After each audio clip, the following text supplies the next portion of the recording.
My daughter forgot to hang up the phone. I heard, "It's time for him to go to a nursing home. He's a burden." I didn't say anything, but at that moment, something in me broke. I sold the house for $890,000. They came back from a business trip, smiling, but there was a surprise waiting for them. The keys did not fit the door. They found a note on the doorstep, and after reading it, they started screaming. And then I realized they wouldn't just leave it alone. This was just the beginning. Before we continue, please subscribe to the channel and let us know where you're listening in the comments. The phone rang just as I was scraping the last of the meatloaf from my plate. Ellen's meatloaf recipe, though mine never tasted quite right without her touch. I glanced at the caller ID and smiled despite myself. Caitlin. "Dad, how are you holding up?" Her voice carried that familiar warmth that always made my chest tighten with love and loneliness. I settled into Ellen's old recliner, the leather worn smooth from years of her evening reading sessions. "Oh, you know me, sweetheart. Just finished dinner and was about to watch the news." I didn't mention it was leftovers from 3 days ago, or that I'd been staring at Ellen's photo on the mantel for the better part of an hour. "Are you eating enough? You know you can always order groceries online now, right? I showed you the app." "I'm eating plenty," I interrupted gently, "though I had a little scare yesterday. Forgot to turn off the burner under my coffee pot. Good thing I smelled it burning from the living room." There was a pause. I could picture her frowning in that way she'd inherited from her mother, the same little crease between her eyebrows. "Dad, maybe we should talk about getting someone to check on you more regularly. Jeremy thinks—" "I'm fine, Caitlin. Really? How's your business trip going? You're in Phoenix, right?" "Yes, the conference ends tomorrow. Jeremy's been handling most of the client meetings while I sit through these endless presentations about digital marketing trends." She laughed, but it sounded forced. "Listen, Dad, I should probably get going. Jeremy and I have dinner plans with some potential investors." "Of course, sweetheart. I love you." "Love you too, Dad. Take care of yourself, okay?" I heard a click, then rustling sounds. She must have dropped the phone in her purse, I thought, reaching to hang up my end. But then I heard voices, muffled but clear enough through her phone's microphone. "Jeremy, you see how he's deteriorating?" Caitlin's voice, no longer warm and caring. "He forgot to turn off the stove yesterday. What if he burns the house down?" My hand froze on the receiver. Ice spread through my chest. "It's time for a nursing home, Caitlin." Jeremy's voice cold and matter-of-fact. "He's becoming a burden, and you know it. Your dad's a good man, but he can't live alone anymore." "The house is worth almost $1 million now." Caitlin's tone had shifted to pure calculation. "With Denver's market, we could probably get 900,000, maybe more." "Exactly." Jeremy sounded pleased. "We could sell it, put him somewhere decent, not too expensive, and finally buy that house in Boulder we've been looking at, the one with the mountain view." My daughter laughed, actually laughed. "God, Jeremy, you should have seen him tonight. So grateful just to hear from me. He has no idea we're planning this. The longer we wait, the more confused he'll get. We should strike while he still trusts us completely." The phone slipped from my numb fingers, clattering onto the hardwood floor Ellen and I had installed together 23 years ago. Every board laid by my own hands, every nail driven with thoughts of our family's future. I sat in the sudden silence of my empty house, staring at Ellen's photograph. Her eyes seemed to bore into mine with an expression I couldn't quite read. Disappointment? Warning? Or maybe just the terrible knowledge that comes to those who've already left this world. The grandfather clock in the hallway, Ellen's anniversary gift to me 15 years ago, ticked steadily in the growing darkness. Outside, the first spring crickets began their evening song in the garden Ellen had planted, and I still tended. Something cold and hard settled in my chest, replacing the warmth I'd felt hearing my daughter's voice just moments before.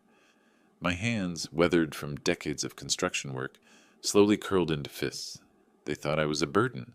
They thought I was confused, helpless, ready to be managed and discarded.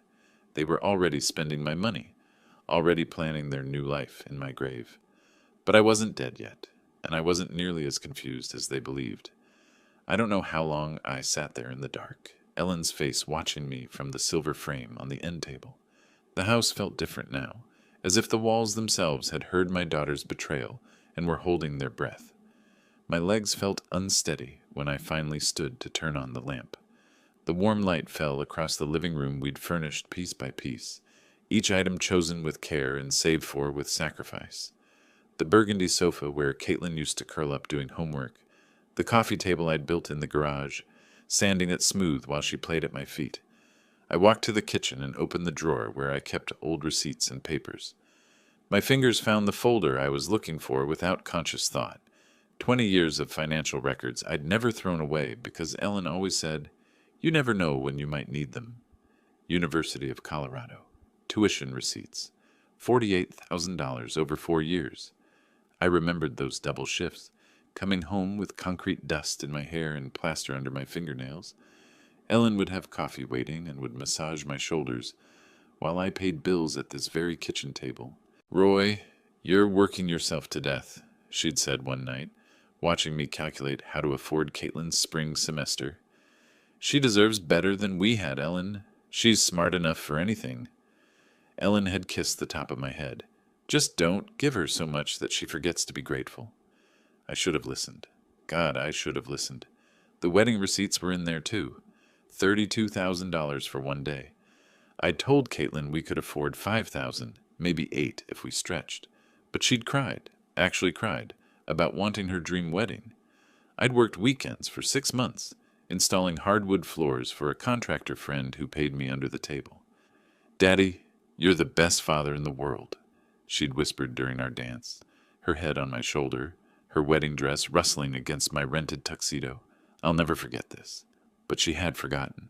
Just like she'd forgotten who co-signed her first car loan when her credit wasn't good enough.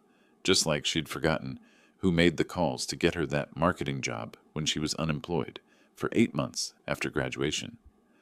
I found the bank statements from 2 years ago, after Jeremy lost his financial advisor position for reasons they never fully explained. They'd moved in temporarily, just until Jeremy found something new. I'd never charged them rent. I'd paid the increased utility bills, bought groceries for 3 adults instead of one lonely widower. Jeremy would pat my shoulder and call me the most generous man in Colorado. Caitlin would hug me and say, "Dad, we'll pay you back when we get on our feet." They'd been on their feet for over a year now, both working good jobs, both making more money than I ever had. But they'd never mentioned moving out, never mentioned paying me back. The anniversary dinner I'd paid for last month, $200 at that fancy steakhouse downtown, because Jeremy said they deserved to celebrate.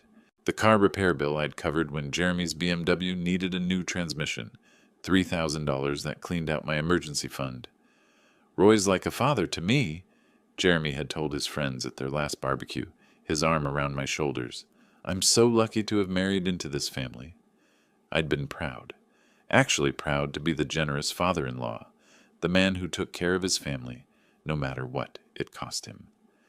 I walked upstairs to Ellen's and my bedroom, still unchanged after 2 years. Her jewelry box sat on the dresser, her reading glasses folded beside the lamp. I opened the bottom drawer where I kept our important papers and pulled out our original house deed. Roy and Ellen Hayes. Purchased 1999. No liens, no co-signers, no complications. My name only, now that Ellen was gone. Standing there in the bedroom where Ellen had spent her last days, surrounded by everything we'd built together, I felt something shift inside me. The hurt was still there, sharp as broken glass, but underneath it something harder was forming. They wanted to put me away and sell my life's work. They thought I was too old, too confused, too grateful for their attention to fight back. I looked at Ellen's photo on the nightstand, remembering her voice from all those years ago. Don't give her so much that she forgets to be grateful. Well, Ellen, our daughter had definitely forgotten, but she was about to remember that her old man wasn't as helpless as she thought. I walked to my home office and pulled out the business card I'd kept in my desk drawer for 3 years. Todd Fisher, real estate attorney. Ellen had insisted we meet with him after her cancer diagnosis, just to make sure our affairs were in order. It was time for another consultation. The next morning I walked through my house like a stranger seeing it for the first time.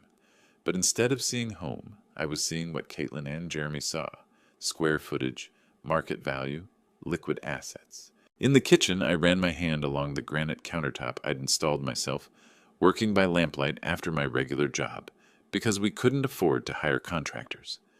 Ellen had picked out the pattern, speckled gray with veins of gold that caught the morning light. She'd made coffee on this counter every morning for 16 years, until the cancer took her strength away. I remembered the Christmas morning when 3-year-old Caitlin took her first wobbly steps right here, from the refrigerator to Ellen's outstretched arms. We'd both cried with joy, Ellen scooping our daughter up and spinning her around while I scrambled for the camera. "Our baby's walking in our house," Ellen had whispered, tears streaming down her face, "in the house we built for her." The living room held 25 years of Christmas mornings. I could still see 7-year-old Caitlin's face lighting up at the sight of the dollhouse I'd spent 3 months building in the garage, working in secret after she'd gone to bed. Ellen had sewn tiny curtains for the windows, made miniature furniture from cardboard and fabric scraps. "Daddy, it's just like our house," Caitlin had squealed. And it was. I'd made it a perfect replica, down to the little bay window in what represented her bedroom. That bay window had cost me 6 months of overtime. Ellen had seen it in a magazine and fallen in love with the idea of reading there in the afternoons. I'd learned to cut angles I'd never cut before, measured and remeasured until my back ached from crawling around the frame. "Roy, we can't afford this," Ellen had worried when she saw me marking measurements on the wall. "You want it, you'll have it," I told her. "I'll make it work." I climbed the stairs to Caitlin's old room, still painted the soft yellow she'd chosen for her 16th birthday, still decorated with photos of her high school friends and college memories. The room where I'd rocked her through colicky nights as a baby, where Ellen and I had helped her with algebra homework at the small white desk I'd built to fit perfectly under the window. The master bedroom was the hardest. Ellen's side of the bed still had her water glass on the nightstand, her bookmark still marking page 247 of the novel she'd never finish. I'd built these walk-in closets with my own hands, custom designed to fit Ellen's height perfectly. Her clothes still hung there, still smelling faintly of her perfume. This was the room where we'd planned our future, where we'd whispered about our dreams for Caitlin, where Ellen had died holding my hand while machines beeped around us.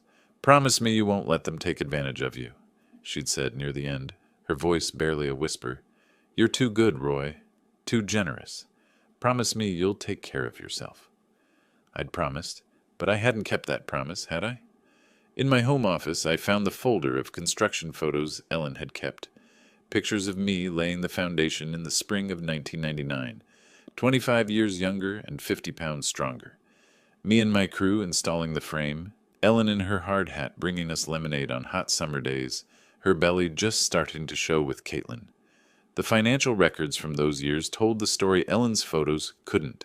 Second mortgage, personal loan from my brother, Ellen taking a part-time job at the school district to help with materials costs. We'd eaten beans and rice for months, drove cars held together with prayer and duct tape.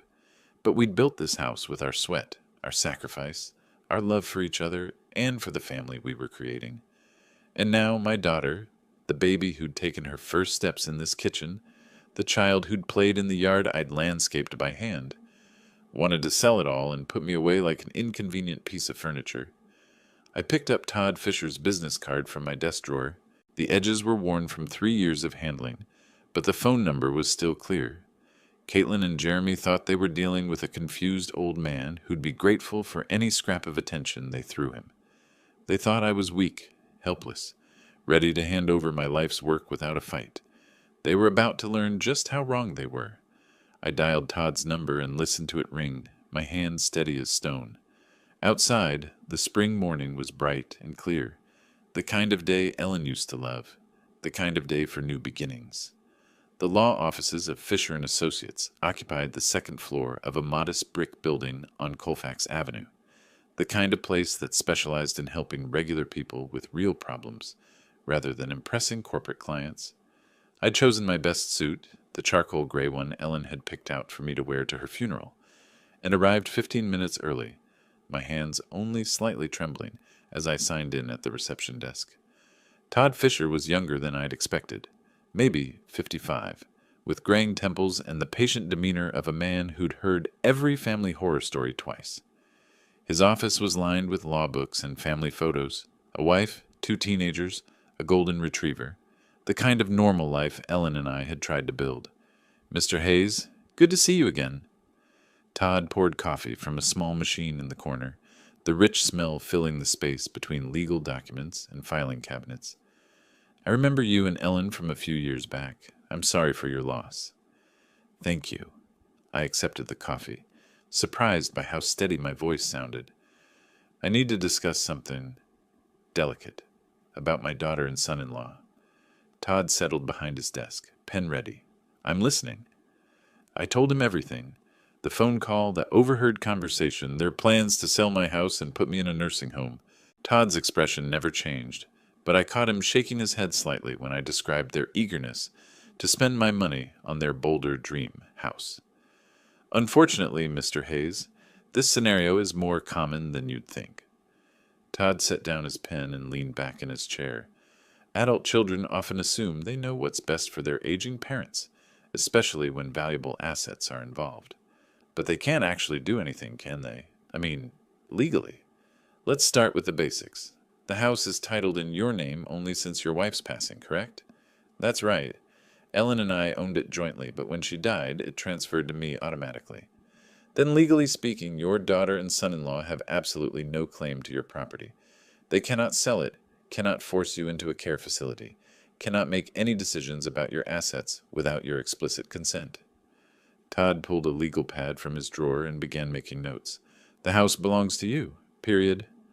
Relief flooded through me, followed immediately by something sharper. So if I wanted to sell it myself, you could put it on the market tomorrow if you chose to. It's your property, your decision. Todd looked up from his notes. May I ask why you're considering that option?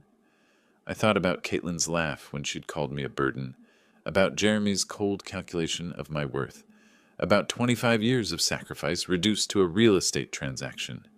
They think I'm helpless, confused. They think they can manage me like a piece of property.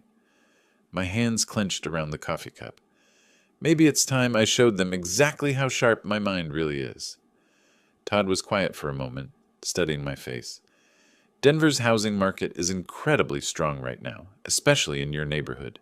Properties are selling within days, often for cash offers above asking price. He paused. If you were serious about selling quickly, before your daughter and son-in-law return from their trip, how quickly could it happen? With the right buyer, and there are plenty of investors looking for properties like yours, we could have a sale completed within a week, maybe less. Todd leaned forward. But Mr. Hayes, this is a major decision. Once you sell, there's no going back. I built that house with my own hands, Mr. Fisher. Every board, every nail, every custom detail, I know exactly what I'm doing.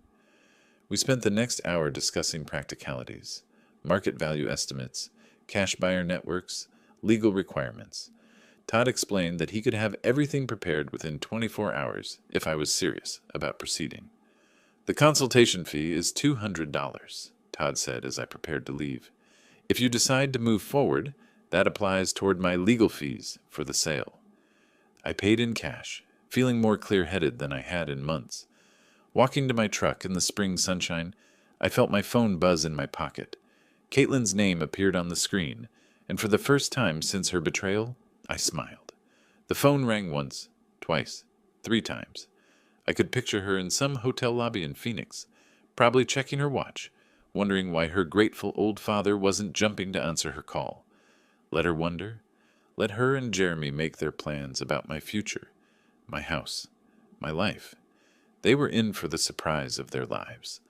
The phone kept ringing as I climbed into my truck, Todd Fisher's business card secure in my wallet, and a plan forming in my mind that would teach my ungrateful daughter exactly who she was dealing with. I had built my life from nothing once before. I could certainly tear it down and rebuild it on my own terms. The phone finally stopped ringing, but I knew she'd call back. She always did when she needed something from the old man. This time she was going to get much more than she bargained for. By the time I reached my driveway, confidence had replaced the tremor in my hands. Todd Fisher's words echoed in my mind. It's your property, your decision. 25 years of doubt and second-guessing had lifted like Denver fog in the morning sun. I was unlocking my front door when the phone rang again. Through the window, I could see it buzzing against the kitchen counter where I'd left it. Caitlin's name glowed on the screen, and for the first time since her betrayal, I smiled. Let her stew for a moment. Let her wonder why her grateful old father wasn't scrambling to answer. I poured myself a glass of water, took a deep breath, and picked up on the sixth ring. "Dad, there you are!" Caitlin's voice practically sparkled with artificial enthusiasm. "I was starting to worry when you didn't answer earlier." "Sorry, sweetheart. I was out running some errands." I kept my tone warm, grandfatherly. "How's Phoenix treating you?" "Oh, you know how these business conferences are. But listen, I have the most wonderful news." She paused for dramatic effect. "Jeremy and I have been planning something very special for you." I gripped the phone tighter, my knuckles going white. "Oh?" "We want to treat you to a vacation.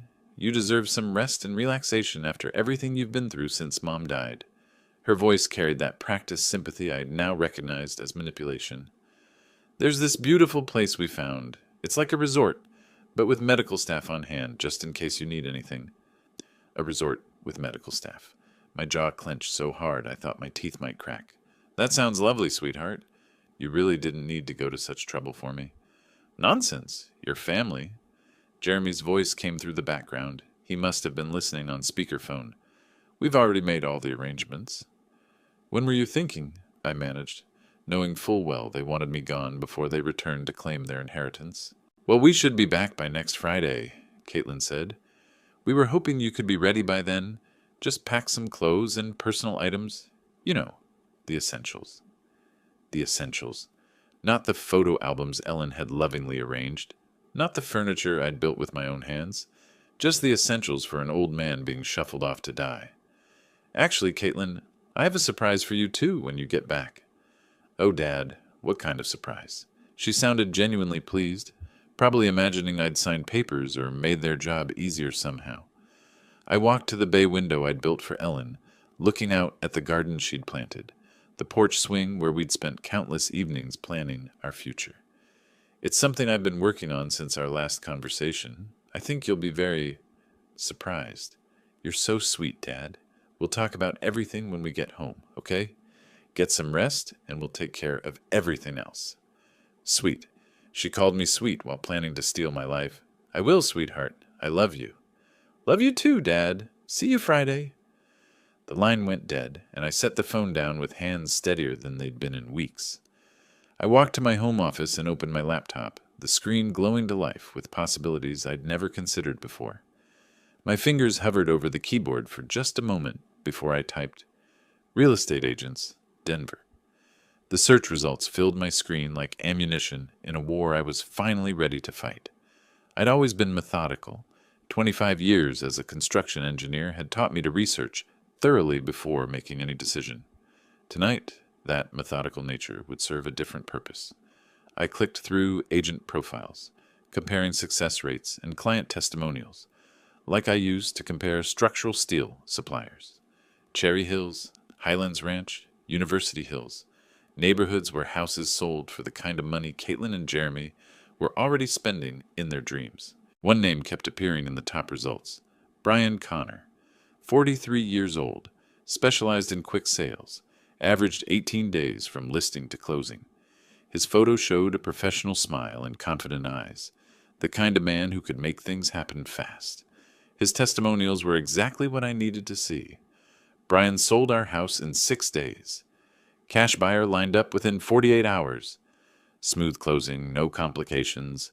I stared at his direct phone number, prominently displayed beneath his credentials. This was it, the moment that would set everything in motion. Once I made this call, there would be no going back to being the grateful, manageable old man my daughter expected. Ellen's photo on my desk seemed to be watching me. I could almost hear her voice. "Roy, are you sure about this?" I was sure. More sure than I'd been about anything since her funeral. I dialed Brian Connor's number with steady fingers. "Brian Connor, Connor Real Estate. How can I help you?" "Mr. Connor, my name is Roy Hayes. I'm interested in selling my house quickly. How fast can these things actually happen?" "Well, Mr. Hayes, that depends on several factors. But with the right property and pricing strategy, I've closed deals in as little as 10 days with cash buyers. What kind of timeline are you looking at?" 10 days. My heart hammered against my ribs. 10 days? That fast? Absolutely. Denver's market is incredibly hot right now, especially for well-maintained properties in established neighborhoods. Can you tell me a bit about your house? I looked around my kitchen, seeing it through a buyer's eyes for the first time.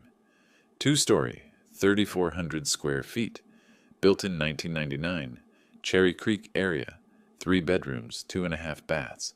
I've maintained it well, did most of the work myself over the years. Brian's voice sharpened with interest. That sounds exactly like what several of my investors are looking for. Original owner, well-maintained, established neighborhood. Those are premium selling points. Would you be interested in a property assessment? How quickly could you come by?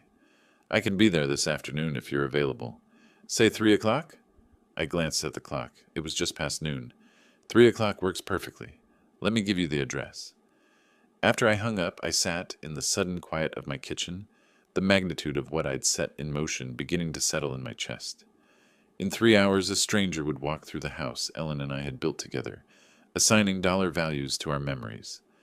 I spent the next 2 hours cleaning obsessively, old habits from Ellen's time when she'd insist the house be spotless for any visitor.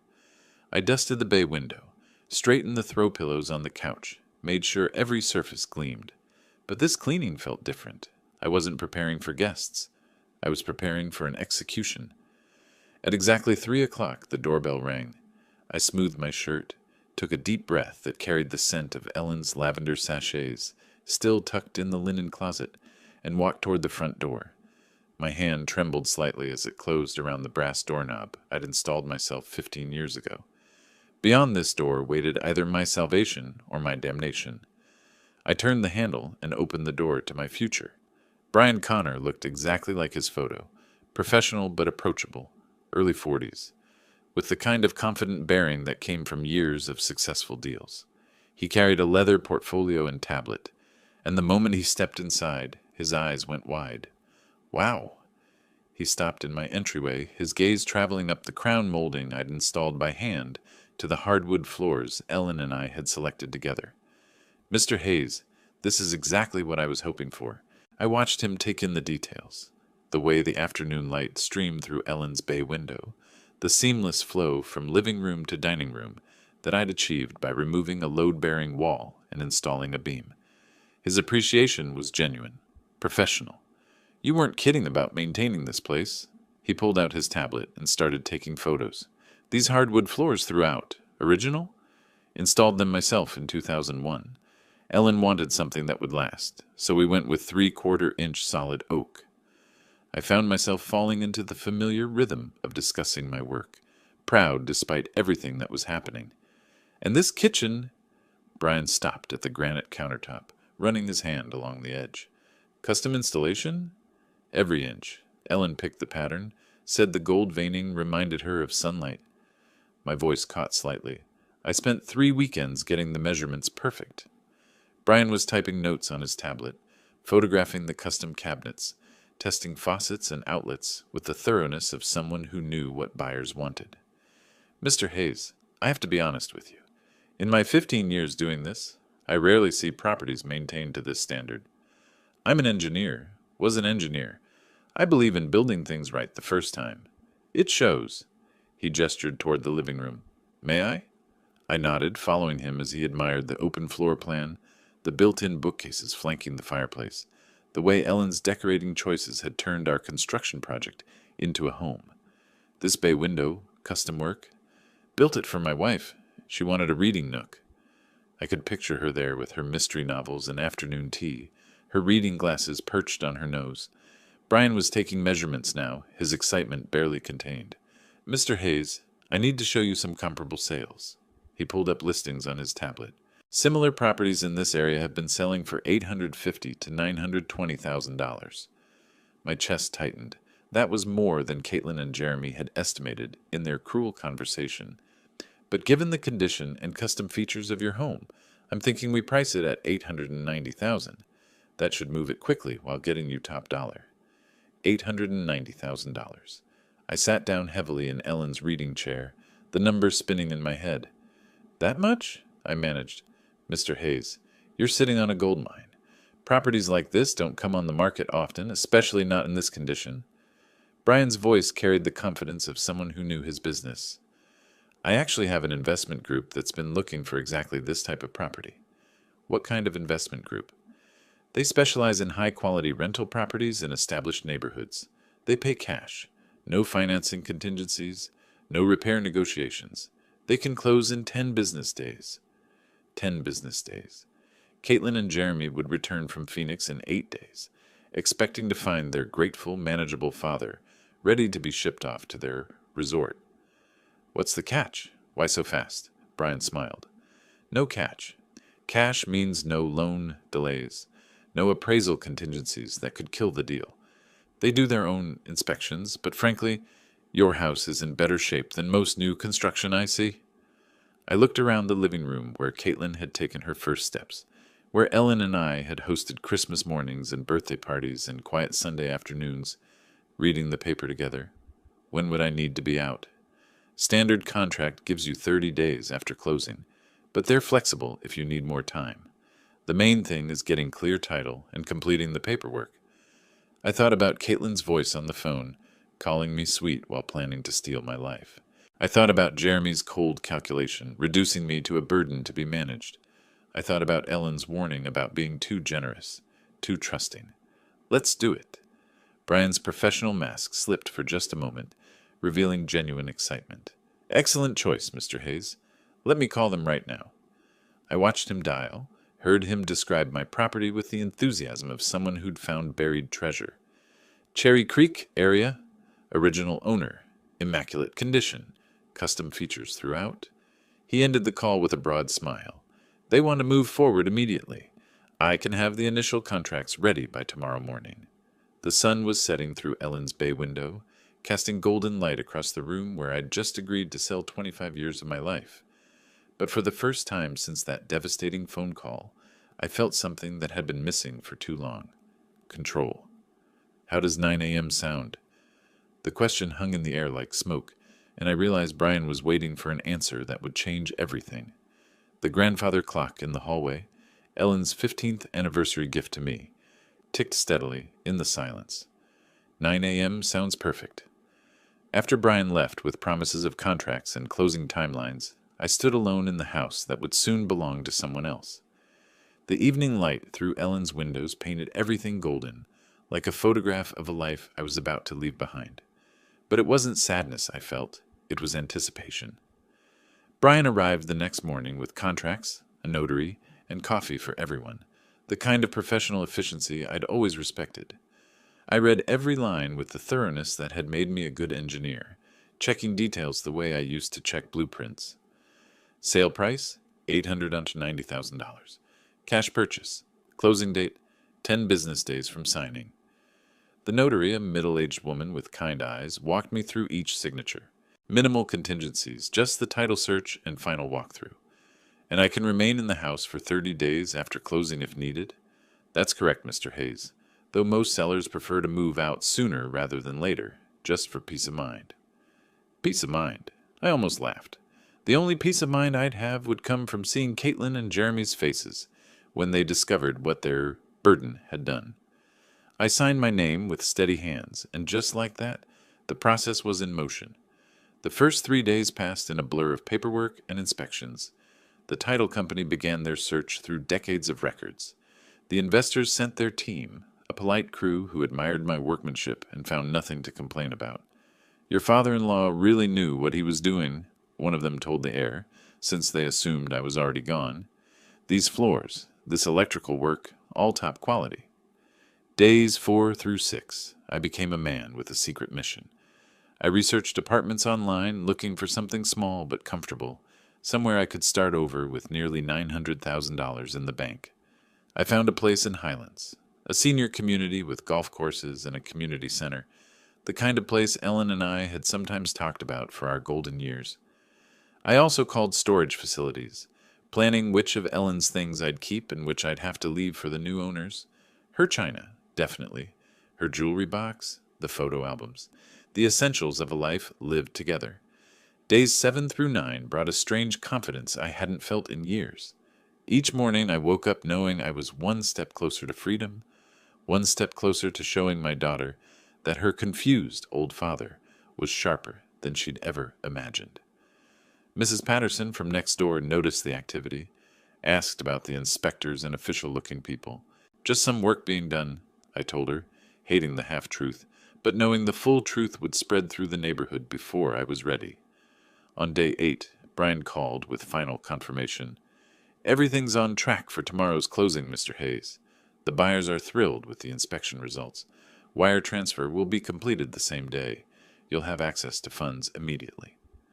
That night, I packed a single suitcase with clothes and personal items, not because I was moving yet, but because I wanted to be ready for anything. I looked at Ellen's photo on our dresser and whispered, I hope you understand what I'm doing. Friday morning arrived bright and clear, the kind of spring day Ellen used to say was Denver at its finest. I dressed carefully in my best suit, not the funeral suit, but the navy one Ellen had bought me for Caitlin's college graduation. The title company office was all professional efficiency and congratulations. The buyers were represented by their attorney, a sharp woman who double-checked every document. Brian handled the paperwork like a conductor leading an orchestra. Mr. Hayes, if you'll sign here, and here, and initial there. Each signature felt like cutting a chain.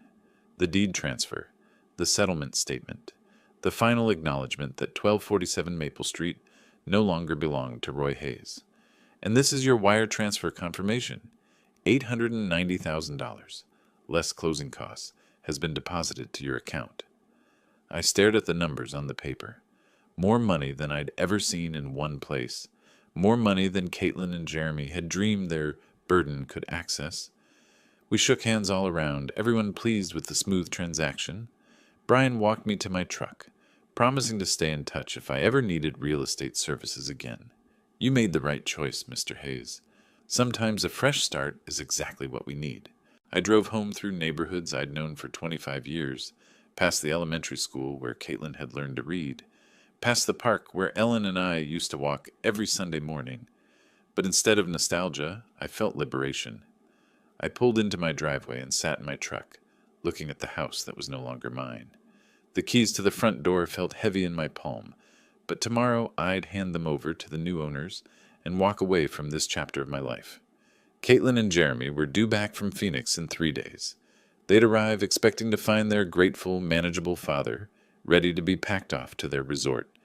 Instead, they were going to find an empty house and a lesson they'd never forget. I climbed out of my truck and walked toward my front door, reaching for my phone to make the next call in a plan that was working better than I'd ever hoped. The engine ticked as it cooled in my driveway, but I couldn't bring myself to turn it off. I sat staring at the house I'd built with my own hands, the house that now belonged to strangers, the house where Caitlin and Jeremy expected to return and find their grateful, manageable father waiting to be shipped off. The keys to the front door felt like lead in my palm.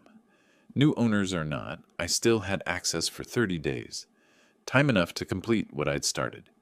I drove to the Starbucks on Colfax Avenue and parked in the lot, hands steady as I dialed directory assistance for a 24-hour locksmith. The urgency fee would cost an extra $200, but money was no longer a concern. AAA Emergency Locksmith, this is Eddie speaking.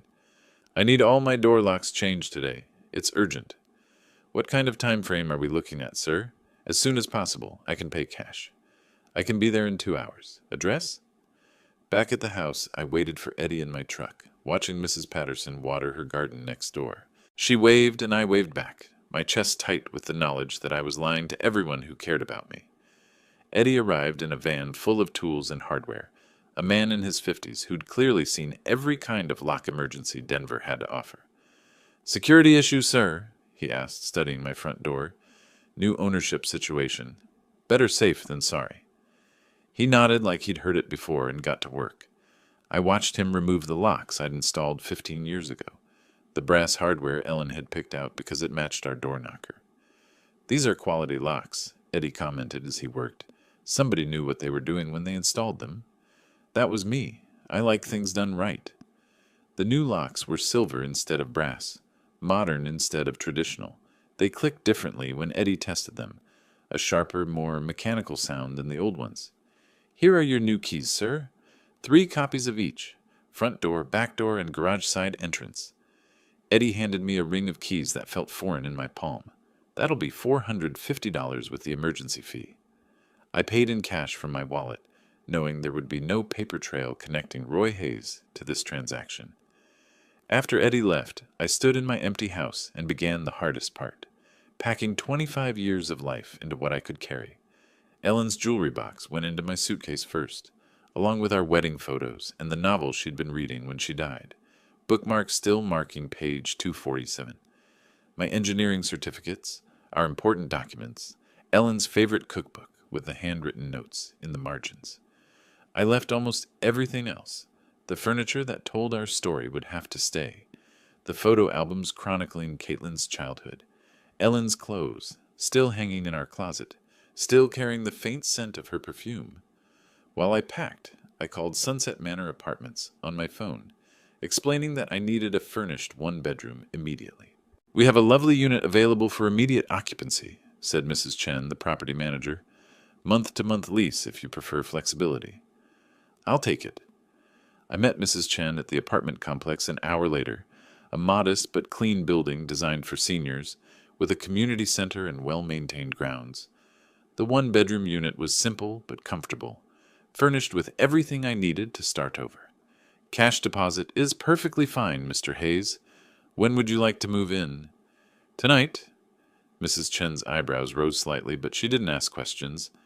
I signed the lease and handed over first month's rent plus deposit, nearly $3,000 that would have seemed impossible to spend casually just 2 weeks ago. Loading my car in the gathering dusk, I caught Mrs. Patterson watching from her window. She waved again, and I felt the weight of all the relationships I was severing, all the connections Caitlin and Jeremy had forced me to cut. I took one last walk through the empty rooms, my footsteps echoing differently now that the house belonged to someone else. In the kitchen, where Ellen had taught Caitlin to bake Christmas cookies. In the living room, where we'd watched Caitlin open presents on Christmas morning. In our bedroom, where Ellen had taken her last breath while I held her hand. "I'm sorry, honey," I said aloud to Ellen's memory, "but you'd understand. You always said I was too generous for my own good." I locked the new locks and drove away from Maple Street for what might be the last time, my rear-view mirror full of the life I was leaving behind. The sun was setting when I arrived at Sunset Manor, my car loaded with the essentials of my existence. I carried my suitcase to my new front door, fumbling with unfamiliar keys to unfamiliar locks. Inside the small apartment, I dropped my suitcase and immediately reached for my phone. The final phase of my plan required one more call, one more piece of the puzzle that would give Caitlin and Jeremy the surprise of their lives. The apartment felt like a motel room, functional but soulless, with generic furniture and the lingering smell of industrial carpet cleaner. I stood holding my phone, Ellen's photo already positioned on the nightstand, trying to decide which bank would best protect nearly $900,000 from the children who thought they deserved it. I opened my laptop on the small dining table and began researching banks that specialized in large deposits. Colorado Community Bank caught my attention, smaller than the major chains with a focus on personal service and discretion, exactly what I needed. Colorado Community Bank, Private Banking Division. This is David Morrison. "Mr. Morrison, my name is Roy Hayes. I need to open an account for a substantial deposit, around $890,000. The brief pause on the other end told me David was recalculating his day. "We'd be absolutely delighted to work with you, Mr. Hayes. When would be convenient for a consultation?" "Monday morning, 9 a.m.? "Perfect. I'll have everything prepared." The weekend stretched ahead of me like uncharted territory. I'd never lived anywhere but the house Ellen and I built together. This tiny apartment felt like exile, but it was exile by choice. My choice, not theirs. Saturday morning, I made coffee in the unfamiliar kitchenette and methodically unpacked my belongings. Ellen's jewelry box on the dresser, my engineering awards on the bookshelf, our wedding photo beside the bed where I'd sleep alone in a space that had never known Ellen's presence. I drove to the grocery store and bought food for one person. Simple meals, nothing that required the kind of cooking Ellen had loved. The checkout clerk, a young man with kind eyes, asked if I was new to the area. "Just moved in," I told him, starting fresh. Sunday morning, I discovered a coffee shop called Brews and Views, 3 blocks from my apartment. The barista, a young woman named Sarah with purple streaks in her hair, made the kind of strong coffee I preferred. "You're new around here," she observed, not prying, just friendly. "Retired engineer," I said, "looking for a quieter life." "Well, you've found the right neighborhood for that. Most of our customers are pretty mellow." I sat by the window with my coffee, watching people walk dogs and push strollers, living the kind of normal Saturday morning that Ellen and I used to treasure. But instead of sadness, I felt something I hadn't experienced in months: anticipation. Monday morning, I dressed in my best suit and drove to Colorado Community Bank. David Morrison was younger than I'd expected, maybe 45, with the kind of professional warmth that came from handling people's life savings. "Mr. Hayes, what brings you to Colorado Community Bank?" "I recently sold my house. I need a fresh start with an institution that values personal relationships over transaction fees."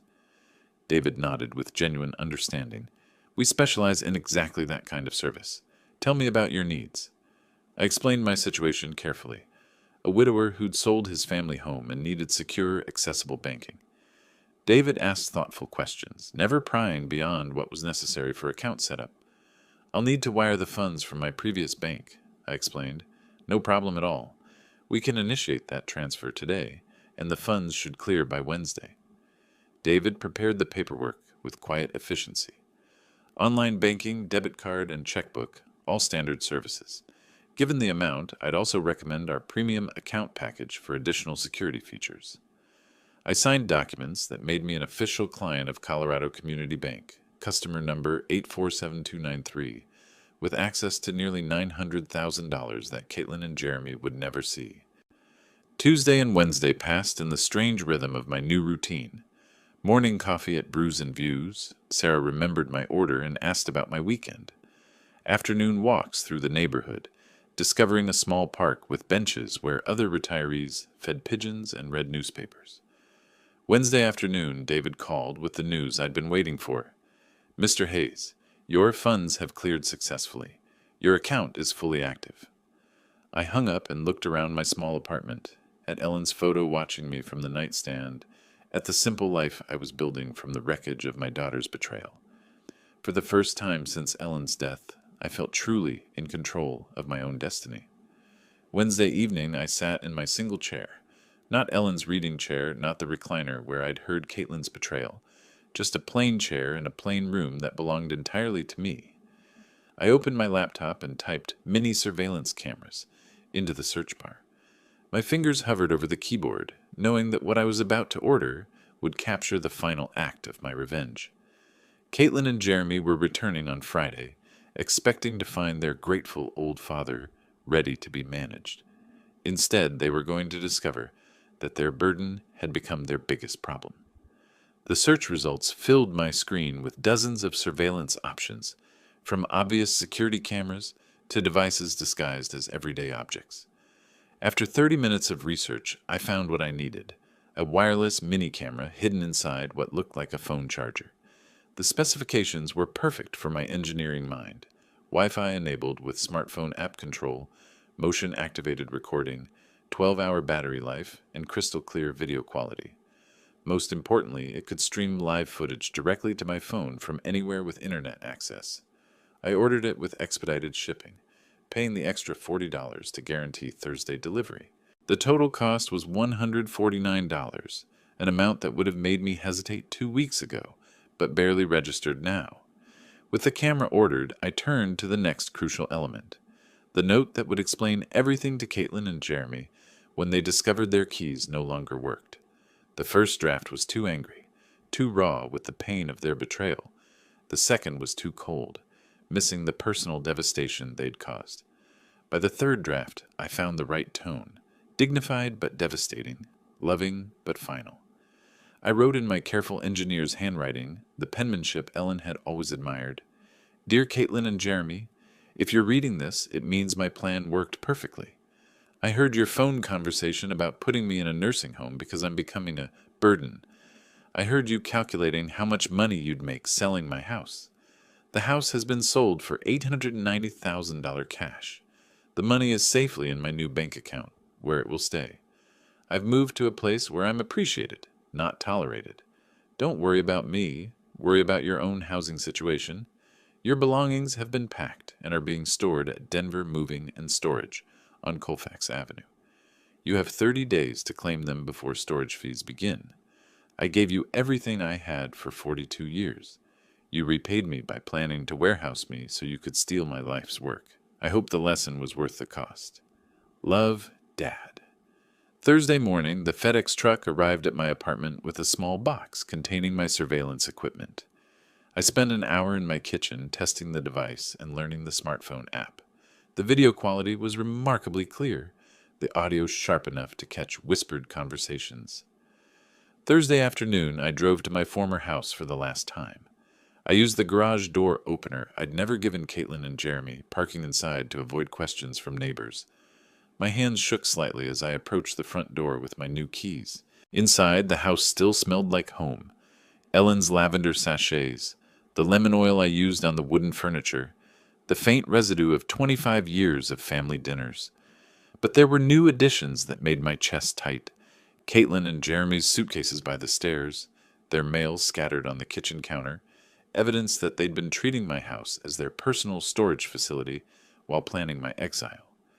I positioned the camera charger by the front door outlet, angling it perfectly to capture anyone entering. The view through my phone app showed the entire entryway, including the spot where I planned to hang my note. I tested the motion detection, walking in and out of frame until I was satisfied the system would capture every moment of their return. Then I taped the envelope to the inside of the front door at eye level, where they couldn't possibly miss it. Standing in my living room one final time, I touched the mantel where Ellen's photo had sat for 23 years. The new owners would put their own family photos there, create their own memories in the rooms Ellen and I had filled with love. "It's done, sweetheart," I whispered to Ellen's memory. "Justice served." I locked the house with my new key, tested the camera feed one more time from my car, and drove back to my apartment.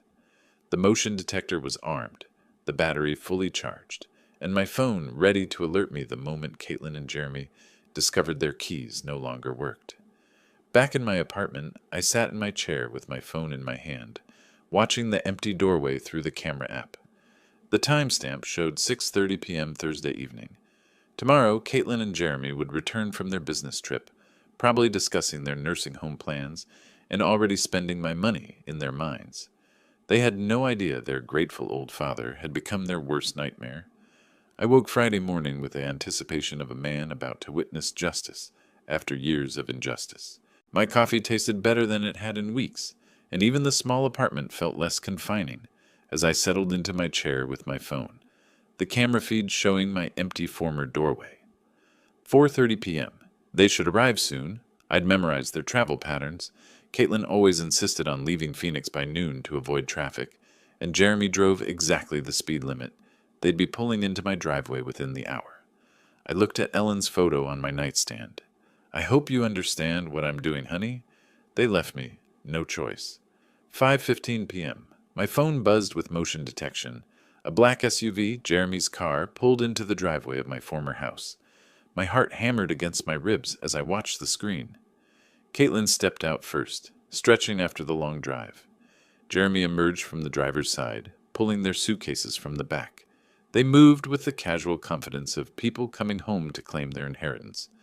I watched them approach the front door, Caitlin fishing her keys from her purse, while Jeremy set the luggage down. She inserted her key into the lock I'd had changed just yesterday. The key didn't turn. Caitlin frowned, examining her keyring. She tried again, jiggling the key with growing frustration.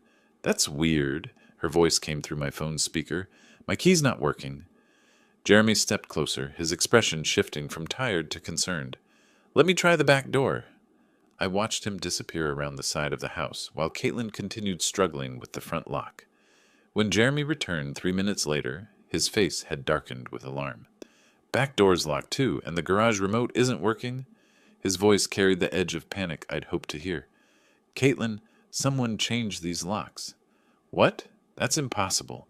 Dad doesn't even know any locksmiths." Jeremy studied the front door more carefully, his financial advisor's mind recognizing trouble when he saw it. "These are brand new locks. This isn't an accident." Caitlin pulled out her phone with shaking fingers. "I'm calling Dad." I watched her dial my old landline, the number I'd had disconnected 3 days ago. After several rings, her face crumpled with confusion. No answer. It's not even going to voicemail. Try his cell phone. He doesn't have a cell phone, remember? We talked about getting him one for emergencies. Her voice cracked with the first hint of real fear. Jeremy was examining the windows now, his earlier confidence completely evaporated. There, that one's unlocked. I can boost you up. I watched my daughter climb through the kitchen window I deliberately left unlatched, her business suit catching on the frame. She disappeared inside, and moments later the front door opened from within. Jeremy entered with their suitcases, and both of them stopped dead when they saw the white envelope taped to the door at eye level. Caitlin's hand trembled as she pulled down the envelope with her name and Jeremy's written in my careful script. I leaned forward in my apartment chair, phone clutched in both hands, as she tore open the seal. Her eyes moved across my words, Jeremy reading over her shoulder. I watched their faces change, confusion to shock, to disbelief, to horror. He sold the house? Caitlin's voice rose to a near shriek. How could he do this to us? Jeremy snatched the note from her hands, reading it again as if the words might change. That manipulative old bastard. He was playing us the whole time. $890,000, Caitlin was crying now, her careful makeup streaking down her cheeks. He kept it all. That money was supposed to be our future. Your future, Jeremy snapped, his mask of devoted son-in-law finally slipping. This is your father, Caitlin. You should have handled this better. My fault? She whirled on him, years of suppressed resentment boiling over. You're the one who said he was becoming a burden. You're the one who pushed for the nursing home. Well, he was a burden. Look what he's done to us. Jeremy gestured wildly around the room that was no longer theirs. We're homeless. Our lease expires next week. The beautiful irony wasn't lost on me. They were fighting in my living room about being homeless, just as they'd planned to make me homeless in their nursing home. Call a lawyer, Caitlin said desperately. There has to be something we can do. He can't just sell the house without telling us. With what money? Jeremy's voice dripped with contempt. In case you forgot, I lost my job 6 months ago, and your marketing salary barely covers our car payments. Then get another job? Where?